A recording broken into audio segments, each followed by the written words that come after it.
gabi, nakaimpake na ang mga pulis na idedestino sa Basilan. Tinipon sila sa Camp Bagong Diwa. Pinakalas, pinasuko at inipon muna ang mga isyu nilang baril. Bawal kasi magsakay sa C-130 ng armas ayon sa Air Force. Emosyonal na nagpaalam sa kaanak ang kaisa-isang babaeng pulis sa grupo. Yung mga bata si Oro. How did you prepare for it? Prayers. Sa family niyo po, anong gusto po mensahe? Alam naman nila kung ano totoo. Kasama sa trabaho yan. Kahit saan tayo dalhin, may pulis pa rin tayo.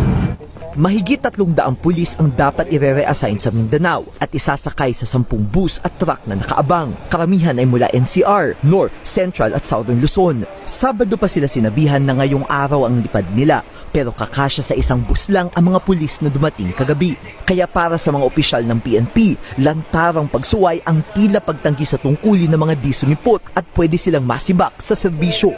That only shows yung mga attitude ng ating pulis ngayon na pagka they're out of their comfort zone, medyo tumatanggi na. It's a sad state but we have to admit na may ganun talagang pangyayari. We will send them notices for 3 times and then we will pre-charge them. Gross neglect of duty. Kung ikaw, you really want your job, you follow rules and regulations. Ang pulis na pinagalitan kahapon dahil kinwestiyon ang kanyang reassignment, tahimik na lang na hinintay kanina ang pagbiyahe. Nilinaw ng PNP na bahagi lang ito ng regular na balasahan sa kanilang hanay, kaya hindi dapat tawaging skalawag ang mga ipinadala sa Mindanao.